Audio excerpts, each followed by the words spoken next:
Alright my friends, how you all doing? Welcome back to the channel and welcome to a fresh episode of our Project Black Sea series here with FM21. Last episode, my friends, is linked above for you right now. Make sure you go check that one out before you crack on today. It was the first of our group stage games and we talked a little bit about some of the stuff going on with players as well at the football club. Maybe outgrowing the club because the club's kind of outgrowing the league, but that's a discussion for another day. I think we're obviously going to be playing some more football today and we're just going to crack on straight away. Let's do it. Okay my friends, so we are going to begin at the fixture screen. Last episode, obviously the results are there, given away. Monaco loss, Botev win.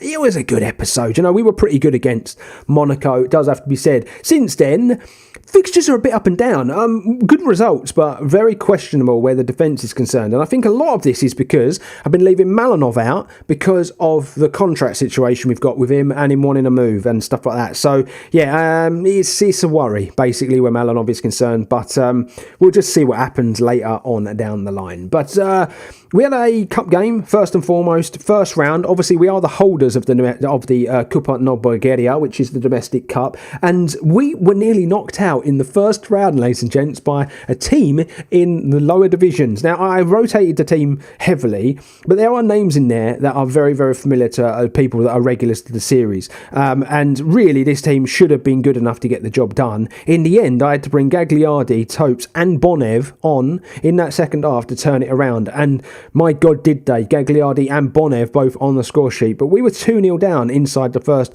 45 minutes. And they played some exquisite stuff as well. It does have to be said. They were top draw. Second half rolled around and I made really early changes. Like, I mean, in 55 minutes, I think I made a triple change. And they did the business. Bonev grabs himself a goal. Gagliardi, a 94th minute equaliser, takes it to extra time and Bonev gets the job done 6 minutes from the game ending. Yes, it was a roller coaster, but yeah, we nearly went out. We followed it up with another 3-2 then against Septembri Sofia, who have really struggled in the league, but you never would have known it if you'd have watched this game. They went 1-0 up. Yankov replied. It was 1-1, then it was 2-1 through Zhivkov, then they get one a few minutes later on the 29th minute, and then 85th minute Zhivkov wins us the game. But yeah, the defence just is not the same without Malinov back there.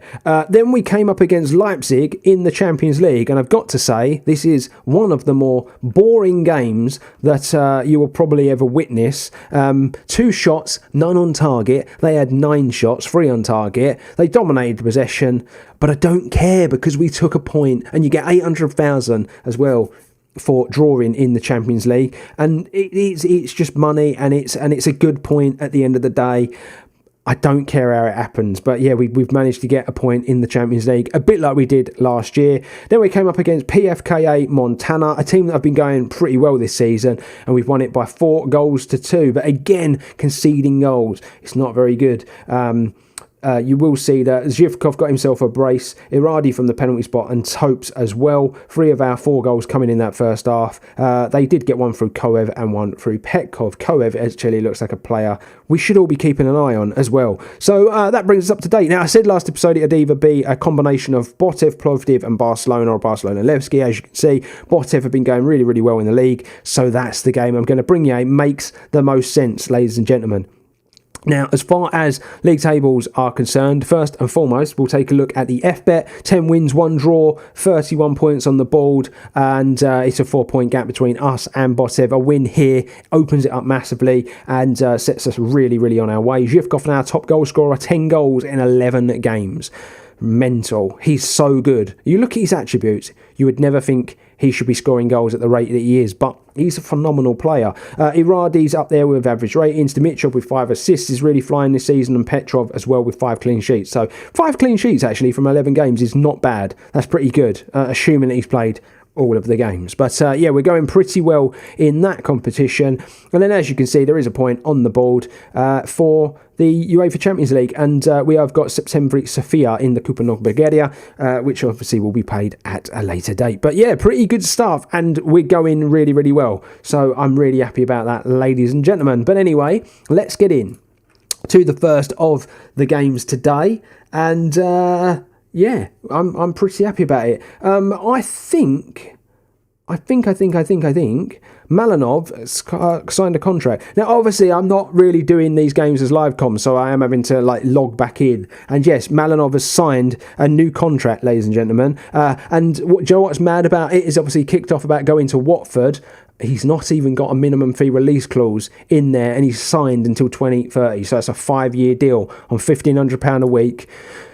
Oh, my God, we're keeping this team together. There's only one more player that I want to get signed to a new contract, and it's Andanov. But he's disappointed because we didn't let him go out on loan, even though he's played a bunch of first-team football. He's actually played 5 Champions League games this year. So he's the last of the bunch that I'd like to get tied to a long-term contract, because I think there's a very good centre-back in there as well. So, yeah, if we could get him signed up, we have got a really exciting young team on our hands. But anyway, we're going to play some FBet football first. We're going to be playing Botev Plovdiv at home. And this is the team I've decided to go with. We're going to go Petrov, Verdenikov, Marjanovic, Malinov, Iradi, Yankov, Pozgai, Damyanov, Gagliardi, Topazov and Zhivkov. Top team. Let's get the points. So here we go, ladies and gentlemen. First game of today's episode is, of course, in the league, and we're going to be taking on Botev Plovdiv. This is a massive game in the grand scheme of things, as I've already said, probably repeating this over and over in today's episode. This is the last episode we're going to be doing like this, right? Just commentating over the top of the games, rather than it being a live com. We will be returning back to normal from next episodes, probably from next week's episodes, actually. But yeah, I'm well ahead, basically, where the series is concerned. So it's funny because I kind of know what's coming up and you guys don't, but it is what it is, isn't it, my friends? But yeah, we get this game kicked off. It's underway, and we just keep everything crossed. Basically, we're going to take all the points in this and pull out a bit of a gap between us and Botev Plovdiv. Massive game, basically, this one and then the next one. This is a big episode, actually, when you think about it. The Barcelona game, I'm just hoping we don't get hammered in that one, to be honest with you. You know, this is probably the more winnable game in today's episode, but we'll have to wait and see what happens, ladies and gentlemen, as we are at the half-hour mark and there's been one shot in the game. That's pretty woeful from both teams, not just us. It's not been a great affair, has it? It's been a pretty poor game, a pretty poor affair to this point, as it looks like we're just going to cruise into half-time and there's going to be nothing. Either this means that we are, you know, seriously evenly matched teams, or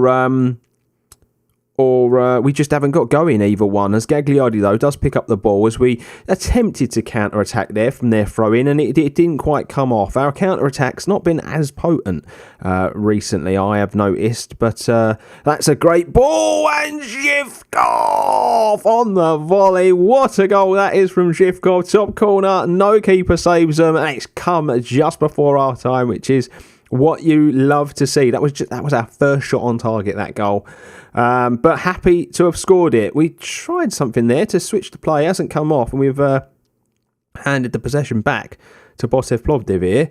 And they're going to line that quite beautifully into Diarra. Coming forward, missed the tackle, ball in, and that's 1-1. It's that easy as Petko Angelov scores. That was woeful defending. It does have to be said, doesn't it? Really bad defending that from us down this right-hand side. Marjanovic, I think it was, got done all ends up. Half-time, team talk incoming. I'm pretty sure I'm probably going to say I'm not happy with this performance. Get out there and sort it out, because it was a pretty poor affair. 2 shots, 1 on target from that first half. And so now we are level again. Damyanov's not having a good game. Neither is Gagliardi, which is a big surprise. He's usually one of the better performers week in, week out for us. But it isn't happening, is it, in today's game? For either of those players, actually. They're both really struggling. And we're going to make some changes now as Gagliardi makes way for Ivanov. Damyanov makes way for Bonev. And we are now going to try and go for it, basically, ladies and gents. Come on, boys. It's still very tight, this game. It's not been a spectacle, is it? It's not been a great affair. A point wouldn't be the worst result. I think we can all agree there. I think a point's pretty decent. Still got that 4-point gap, even if that does happen. But, a win would be lovely. We've managed to register another shot. Just the one more, though, as Zhivkov takes that ball down. Lovely, brilliant first touch. Now into Topazov. He's going to work his way all the way back, though, to Iradi. And there's just nowhere to go. They're pressing us very, very well. Malinov into Iradi. Back to Malinov. Into Yankov. Spreads the play out to Verdenikov. Into Yankov again. That was close. We nearly had the ball nicked off us, but Petkov, he finds Malinov, back to Petkov.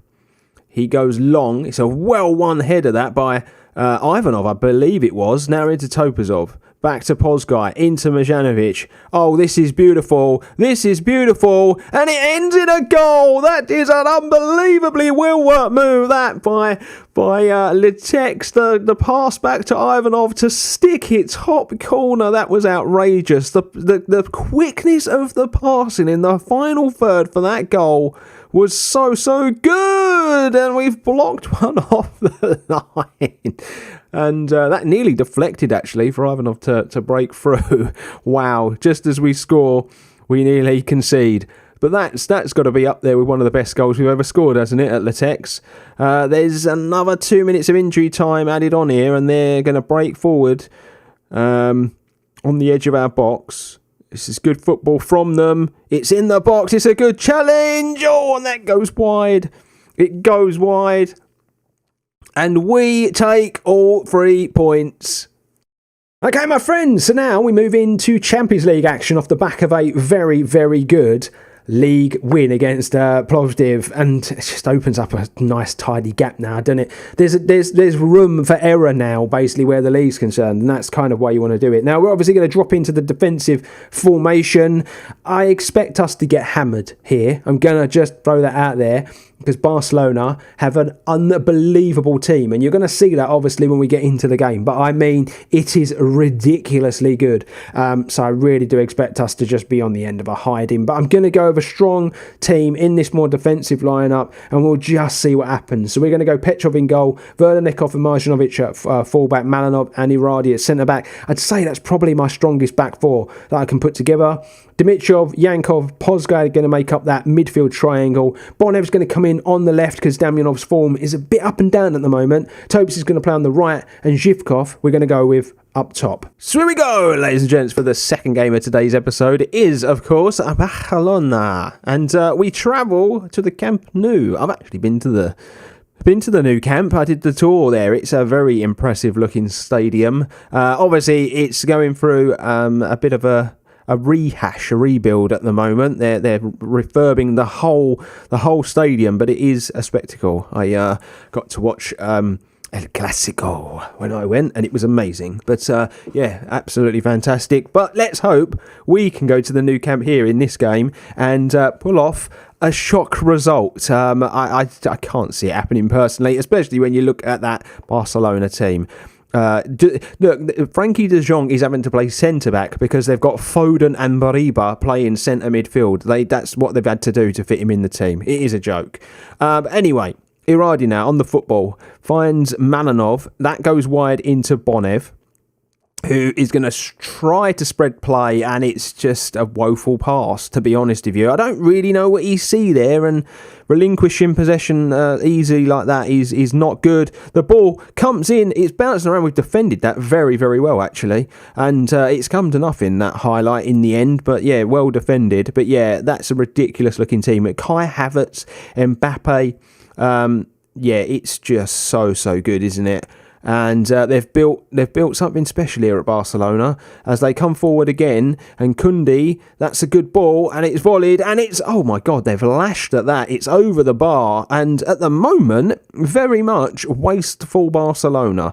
If they could do this for 90 minutes, I'd be very, very happy. I'm going to be honest with you. Anthony, he comes back to Mariba. That's a good ball. Mariba driving forward. Oh, this is a really good run from the midfielder, and he decided to go for glory. If he cuts that across the box, they're 1-0 up there. we're probably not going to register a shot in this game. I feel like this is going to be a backs against the wall job and just kind of hope and pray that they continue to waste chances.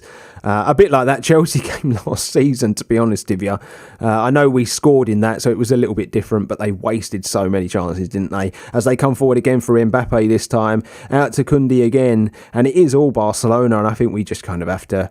Yes, it's 1-0. It's Kai Havertz with the header, and I think we just have to appreciate the football that they're playing at the moment, and we are nothing but spectators in this game. Unfortunately, this is the golfing class that you're going to have when you're playing Champions League football. When you're a tiny little club in Bulgaria, you got to think about the financial pulling power, the coefficient, all of that stuff. It all comes into play when it comes to signing very good players. But, it's only 1-0, 40 minutes gone. If we make it to half-time at just 1-0, I'd be a relatively happy bloke because I could just maybe, go for it a little bit in the second half. But Mbappe is through, and that is a really, really silly challenge to make from Mihajlovic because Mbappe wasn't going anywhere. It is a penalty. It's going to go to VAR, as it always does in the Champions League, but it is a penalty.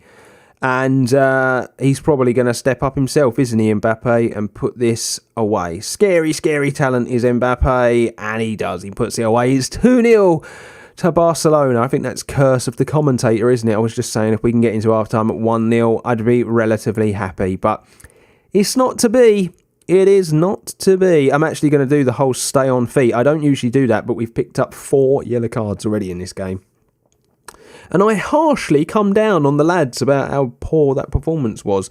They seem to react well, but it's a shame. Verdenikov makes way because he was having a torrid time in that first half. We bring Nikola Tassev on for him. And I believe we just get back out there after I make that change. Verdenikov just got torn to pieces out on that left-hand side during the game. And then Oleg Dimitrov, literally a minute and 30 seconds into this second half, picks up an injury, which is not great. So we bring Gagliardi on and we push Yankov back into the defensive midfield position. That's not great. You've got to hope it's not a bad one. Dimitrov obviously is very much a key player for this football club. Look at those stats. 16 shots to L1. Wow. Has anyone ever seen a lower XG than a 0.02 as well? It's mad. See, I can just laugh about it. Like, I'm very much like I love winning, but I think you have to laugh about it when the opposition's as good as they are and we are just this tiny little club that's got barely any money and we're just overachieving every season. That ball back is really, really good. It's now into Foden. Where's he going to go with this? And that's a really good tackle in the end from Tassev, I do believe it was. And that's an amazing ball. What a goal that is. That ball from Frankie de Jong is a joke. It's on a plate. You can't miss. And if you do miss, there's going to be things said, isn't there? That was unbelievable, that. Unbelievable ball from Frankie de Jong. We're at the 68th minute nearly. Another change is going to be made. It's going to be Stankov coming on because Zhivkov just didn't have a very good day at the office. And that's all the changes made, I do believe, in the game. And you've got the likes of Bonev and Topes not playing very well. Yankov and Podsguy struggling to get into it, but it's just kind of the way it's gone. We have created a few chances, which is good to see. 3 shots in the game, but, when you're faced up against 22 shots and 9 on target, it's always going to be a very difficult day for this little old team. And this is going to be it. 4 minutes added on. The game's going to be over shortly. But not before Foden takes this free kick and he bends it just wide. And thank the Lord that he does, because goal difference obviously could become important later on. But Barcelona take the points. And so there you have it, my friends. We're done and dusted for another episode. 3-0 against Barcelona. I did say we were going to get hammered though, didn't I? And it's one of those things. We picked up a bunch of yellow cards, an injury. And there was some really dodgy performances in that game as well. I think I just got the selection a little bit wrong. But we were always going to lose that game because of how good they are, basically. But anyway, where are we going to come back for this? I think we'll come back past the Barcelona game because I don't want to go through that again. Especially on camera, as we will be back to live comms next time. It'll all be played at the same time. So I think we'll just skip over everything. We'll come back for the Monaco game, and because there's only one game between that and the Leipzig fixture, I might do both games, because I think it's going to be a very important couple of games, especially where the landscape of the group stage is concerned. You know, will we be able to get into the Europa, or will it be a case of finishing bottom of the group again and we just reset and go again and try to qualify next season? I'd like to try to get into the Europa League if possible, but you know, these things happen. So I think we'll do a Champions League double header next episode. We'll do Monaco and Leipzig. And we'll go from there, basically. We'll take a look at the league tables. First up, we'll take a look at the FBet. It's nice. It looks nice, doesn't it? It really, really does. 7-point cushion. Zhivkov's top of the pile. This lad here, Prince Derek Henry, is scoring bags of goals. He's on loan from Bristol City, and that is a ridiculous looking player, isn't it? 16 composure, 16 finishing, 16 first touch, 16 acceleration. Wow, Jesus. I've never heard of him in real life. He looks a talent, doesn't he? Yes, but yeah, it's looking tasty, and we're still undefeated in the league as well. And then if we were to have a look at this, you will see, obviously, we're bottom of the group, fully expected, but it's still there for the taking. It really is still there for the taking, ladies and gents. Monaco beat Leipzig. They're going to be on 6, and I'd say they're probably going to be the 2 that go through. But then it's between us and Leipzig, and so those last 2 games could become really, really important. You know, I'm going on the adage that Barcelona is going to basically walk the group and win all their games with the team they've got, but it doesn't open up the chance. But if they draw, still a chance for us to finish second. So who knows? We will find out next episode. And so there you have it, my friends. We're done and dusted for another episode of Project Black Sea. Really hope you've enjoyed it, my friends. I'm enjoying it. Even though we got hammered by Barcelona, it's still fun. It's just fun to see how far we can get this Litex team.